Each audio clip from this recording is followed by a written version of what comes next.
Hello বন্ধুরা, কেমন আছো তোমরা সবাই? আশা করছি বেশ ভালো আছো। আমি অনিন্দিতা মৌ, তোমাদের সবাইকে স্বাগত জানাই GoG8-এ। বন্ধুরা, সর্বশেষ 3টি এপিসোডে আমরা একাদশ দ্বাদশ শ্রেণীর হিসাব বিজ্ঞান দ্বিতীয় পত্রের 3য় অধ্যায় অর্থাৎ অংশীদারি ব্যবসায়ের হিসাব অধ্যায় থেকে অংশীদারি হিসাবের বর্ণনা এবং লাভ লোকসান আবন্টন হিসাব সম্পর্কে ধারণা নিয়েছিলাম। আর আজকের এপিসোডে আমরা অংশীদারদের মূলধন হিসাবের যে টপিক আছে সেই সম্পর্কে বিস্তারিত আলোচনা করব। চলো বন্ধুরা, তাহলে শুরু করা যাক আমাদের আজকের আলোচনা। বন্ধুরা, অংশীদারদের মূলধন হিসাব তৈরি করা হয় লাভ লোকসান আবন্টন হিসাবে যদি কোনো বিষয় বাদ পড়ে যায় সেগুলোকে সমন্বয় করার জন্য।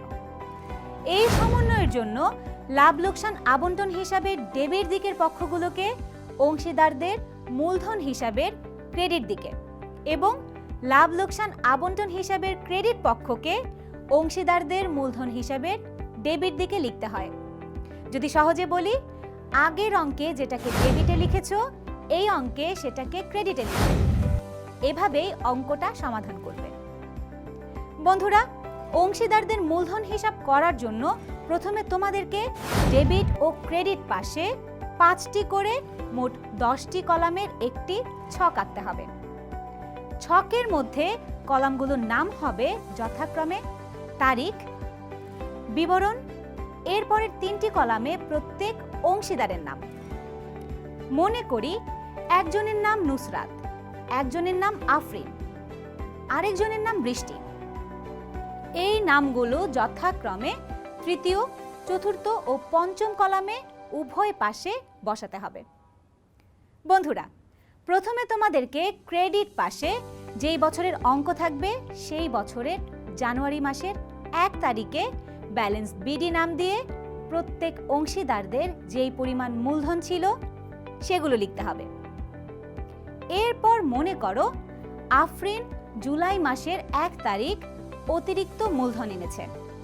এজন্য ক্রেডিট পাশে তারিখের ঘরে জুলাই 1 লিখে বিবরণের কলামে লিখবে নগদান হিসাব এবং তারপরে লিখবে আফরিনের ঘরে সেই অতিরিক্ত মূলধনের টাকা। বন্ধুরা, তোমাদের অনেকের মনে হয়তো প্রশ্ন আসবে, অতিরিক্ত মূলধন আনার কারণে বিবরণের ঘরে আমরা কেন মূলধন হিসাব লিখলাম না? এর কারণ হচ্ছে আমরা যেই হিসাবের অঙ্ক করি অঙ্কের ভেতরে সাধারণত সেই হিসাবের নাম লেখা যায় না। মূলধন হিসাব নিয়ে কাজ করেছি, তাই অঙ্কের ক্রেডিট পাশে নগদান হিসাব লিখেছি, কারণ মূলধন আনলে নগদান হিসাব ক্রেডিট হয়। বন্ধুরা, এতক্ষণ আমরা মূলধন হিসাব নিয়ে কাজ করেছি, এবার আমাদেরকে উত্তোলন হিসাব নিয়ে কাজ করতে হবে। তোমরা জানো মূলধন ক্রেডিট হয়, তাই আমরা অংশীদারদের মূলধন হিসাবের ক্রেডিট পাশে মূলধনের টাকা লিখেছি। কিন্তু দেখো উত্তোলন হিসাব ডেবিট হয়, তাই আমরা অংশীদারদের মূলধন হিসাবের ডেবিট পাশে উত্তোলনের হিসাবের কাজ করব। বন্ধুরা, মনে করি প্রত্যেক অংশীদার অর্থাৎ নুসরাত, আফরিন এবং বৃষ্টি উত্তোলন করেছে অগাস্টের 1 তারিখ, তাই ডেবিট পাশে তারিখের কলামে অগাস্ট 1 লিখে বিবরণের কলামে লিখবে উত্তোলন হিসাব এবং প্রত্যেক অংশীদারদের টাকার কলামে প্রত্যেকের উত্তোলনের পরিমাণ লিখে ফেলবে। বন্ধুরা, মূলধন এবং উত্তোলনের কাজ শেষ। এবার আমরা লাভ লোকসান আবন্টন হিসাবে যেসব এন্ট্রি ডেবিটে লিখেছিলাম সেগুলোকে এই অঙ্কের অর্থাৎ অংশীদারদের মূলধন হিসাবে ক্রেডিটে লিখব। একইভাবে লাভ লোকসান আবন্টন হিসাবের ক্রেডিট পাশের এন্ট্রিগুলোকে অংশীদারদের মূলধন হিসাবের ডেবিট পাশে লিখব। বন্ধুরা, তোমাদের কি মনে আছে লাভ লোকসান আবন্টন হিসাবের ডেবিট পাশে কোন কোন এন্ট্রিগুলো আসে? এন্ট্রিগুলো হচ্ছে মূলধনের সুদ, বেতন, কমিশন, মুনাফার অংশ ইত্যাদি। এসব এন্ট্রিগুলো অংশীদারদের মূলধন হিসাবের ক্রেডিট পাশে তারিখের কলামে ডিসেম্বরের 31 তারিখ লিখবে এবং টাকার কলামে বসিয়ে দিবে। অনেকটা লাভ লোকসান আবন্টন হিসাবের কপি পেস্ট বলা যায়, তাই না?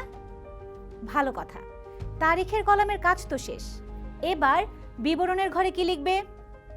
বিবরণের ঘরে প্রথমত টাইটেলে লিখবে লাভ লোকসান আবন্টন হিসাব এবং এই টাইটেলের অধীনে আগে যা যা বলেছিলাম অর্থাৎ মূলধনের সুদ, বেতন, কমিশন, মুনাফার অংশ এসব লিখবে। একইভাবে লাভ লোকসান আবন্টন হিসাবের ক্রেডিট পাশে যেসব এন্ট্রিগুলো ছিল এখন অংশীদারদের মূলধন হিসাবে সেগুলো ডেবিট পাশে লিখবে। তারিখের ঘরে লিখবে ডিসেম্বরের 31। টাইটেল লিখবে আগের মতোই অর্থাৎ লাভ লোকসান আবন্টন হিসাব, আর নিচের এন্ট্রিগুলো লিখে ফেলবে উত্তোলনের সুদ, পণ্য উত্তোলন। বন্ধুরা, সাধারণত এই দুটি এন্ট্রি পরীক্ষায় আসে। বন্ধুরা, আমাদের অংশীদারদের মূলধন হিসাব করার কাজ প্রায় শেষ। এবার আমরা ব্যালেন্স শিট অর্থাৎ ব্যালেন্স সিডি বের করব। তোমরা ডেবিট ও ক্রেডিট উভয় পাশের অ্যামাউন্টগুলোর দিকে তাকালেই বুঝতে পারবে ক্রেডিট পাশে ব্যালেন্স সবসময় বেশি, কারণ এই পাশে জানুয়ারির 1 তারিখেই অনেক বড় বড় কিছু ব্যালেন্স থাকে। যাই হোক, প্রথমে ক্রেডিট পাশের নুসরাত কলামের টাকা যোগ করার পর যোগফল লিখবে উভয় পাশে এবং যোগফলের নিচে দুটো আন্ডারলাইন। একইভাবে ক্রেডিট পাশের আফরিন ও বৃষ্টির টাকার যোগফলও উভয় পাশেই লিখবে এবং যোগফলের নিচে আন্ডারলাইন করবে। আন্ডারলাইন করা শেষ হলে প্রথমে ক্রেডিট পাশের নুসরাতের কলামের টাকা থেকে ডেবিট পাশের নুসরাতের কলামের টাকা বিয়োগ করবে। বিয়োগফল যা থাকবে তা ডেবিট পাশে ডিসেম্বরের 31 তারিখে ব্যালেন্স সিডি নামে নুসরাতের কলামে সেই টাকা বসাবে। একইভাবে আফরিন ও বৃষ্টির ক্ষেত্রেও ক্রেডিট দিক থেকে ডেবিট দিকের টাকা বিয়োগ করে সেই বিয়োগফল ডেবিট পাশে আফরিন ও বৃষ্টির টাকার কলামে বসিয়ে দিবে। বন্ধুরা, ব্যালেন্স সিডির কাজ শেষ। এবার আমরা ব্যালেন্স বিডির কাজ করব।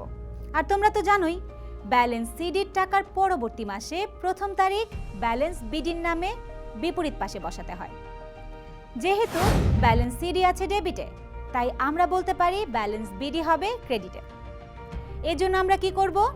ক্রেডিট পাশে ডিসেম্বরের পরের মাসের 1 তারিখ অর্থাৎ 2022 সালের জানুয়ারি 1 তারিখে ব্যালেন্স বিডি নামে সেই টাকা বসিয়ে দিব।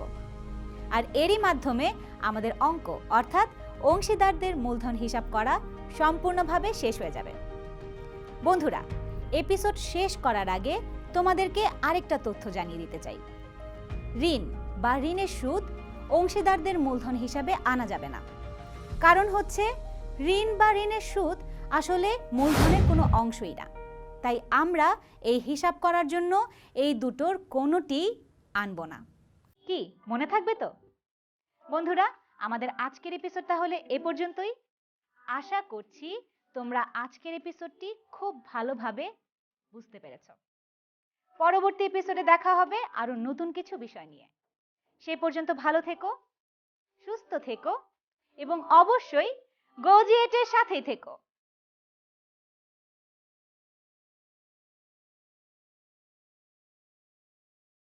বন্ধুরা, আজকের এপিসোড থেকে আমরা যে গুরুত্বপূর্ণ বিষয়গুলো জানলাম, চলো সেগুলোর কিছু নোটস দেখে আসি।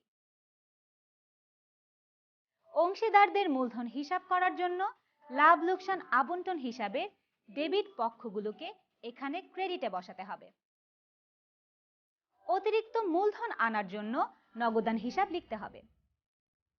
ঋণ বা ঋণের সুদ অংশীদারদের মূলধন হিসাবে আনা যাবে না। অংশীদারদের মূলধন হিসাবে ডেবিট পাশের এন্ট্রি সমূহ হচ্ছে উত্তোলনের সুদ ও পণ্য উত্তোলন। অংশীদারদের মূলধন হিসাবের ক্রেডিট পাশের এন্ট্রি সমূহ হচ্ছে মূলধনের সুদ, বেতন, কমিশন, মুনাফার অংশ ইত্যাদি।